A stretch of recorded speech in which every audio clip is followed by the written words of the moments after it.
Hello, today we're going to look at section 8.8, day 1 in your notes, so go ahead and find that section right now. We are going to continue our work on exponential functions and specifically work with growth and decay today.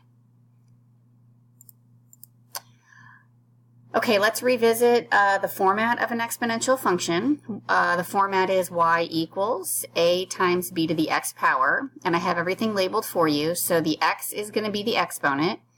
The a is considered the starting value. And notice down here, it's similar to your y-intercept for a linear function. The number that will be in place of b will be a number that represents growth or decay. So if that number is bigger than 1, then it's going to be considered exponential growth. If the number's in between 0 and 1, for example, a half or a third, that would be considered exponential decay. A couple other things here. We will write our growth factor as 1 plus r. R will be considered our rate. Decay factor, since it is decreasing, it's going to be written as 1 minus the rate. We're always going to write our rate as a decimal. So for example, if our value was 5%, we would convert that to a decimal to be 0.05. Okay, let's take a look at this first example here. I just want to point out to you the format. So I'm going to, bear with me for a minute.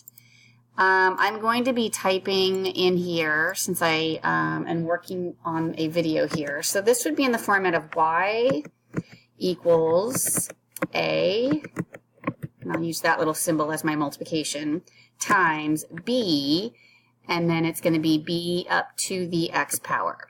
So you can tell here that this particular function, our first example, you can see the numbers that correspond with a and b.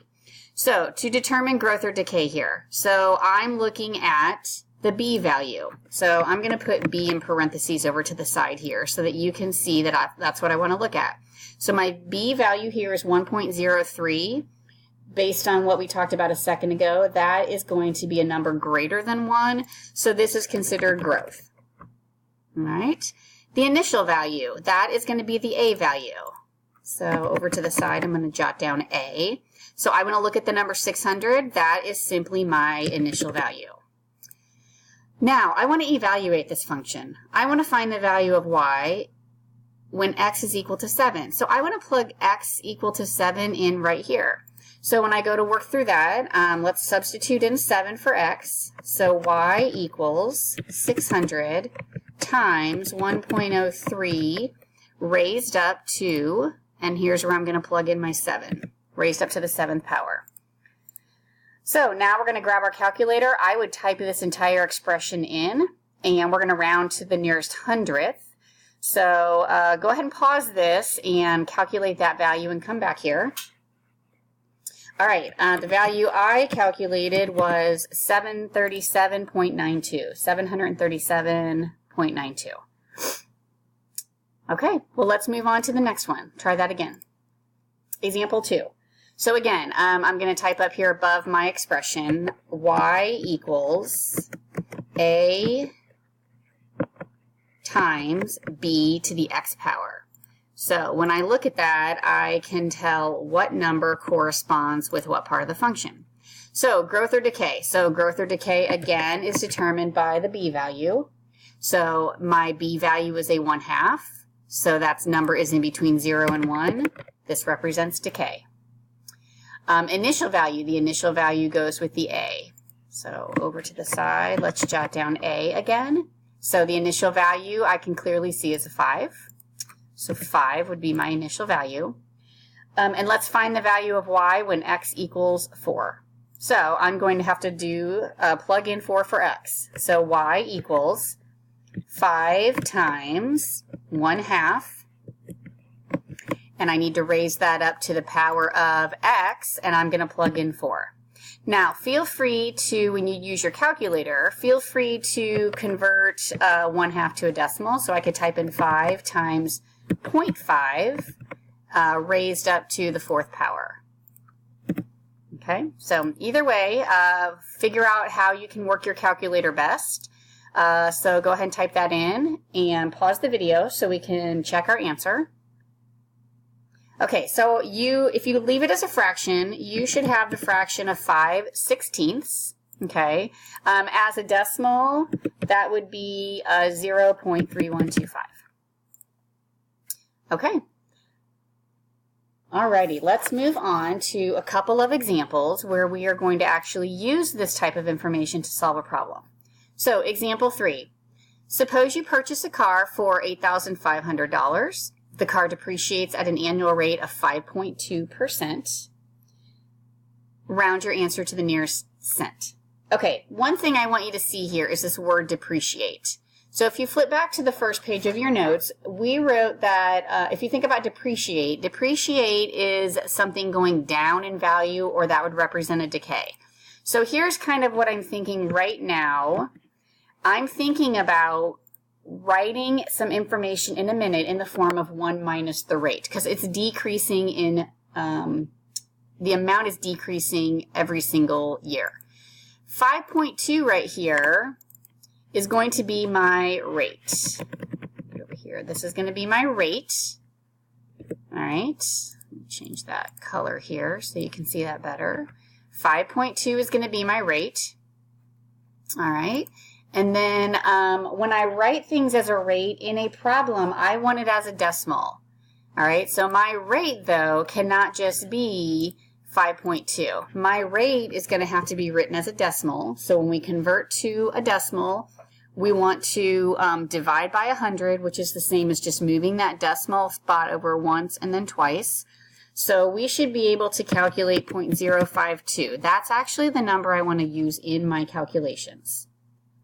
All right, I'm going to write an equation that models the amount y that will be the value after x years.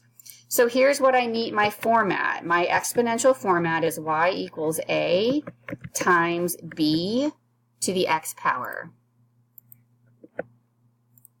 Okay, so my a is going to be the initial amount. So $8,500 is my a. So I'm going to have y equals my 8,500. All right, and I'm going to go ahead and use parentheses because I'm going to multiply. So I'm going to do 1 minus r. So 1 minus my rate as a decimal, 0.052. And then the format says raise it to the x power. So I'm going to have to raise that to the x power. Okay, that's my initial format. I want to go ahead and simplify 1 minus 0.052. And so my final equation I'll write like this. Y equals 8,500 and then times 0.948 raised up to the x power. Okay, and so this would be, here is my equation I'm going to use going forward. Okay, so there is my equation. What is the initial amount? Well, I had to plug in that 8,500. So I am dealing with money here. Okay, so let's label what we can, 8,500. The decay factor. So my decay factor is 1 minus my rate. So my decay factor is going to be 0.948. That's the amount I'm going to use in my equation. What does the variable x represent in the equation? Well, go back up to part A. What is the amount that will be the value of your car after x years? So I'm going to come up with the number of years. So the value of x will equal the number of years. Okay, number of years. How much would your car be worth after 4 years? So I'm going to take that equation from above. That equation was y equals 8,500 times 0.948, and I want to plug in the value of x right here of 4. So substitute in 4. And I would type this in to your calculator. 8,500 times 0.948 raised up to the 4th power. Okay, so pause the video. I am coming up with money, so I am going to have a dollar amount. Pause the video and calculate your answer.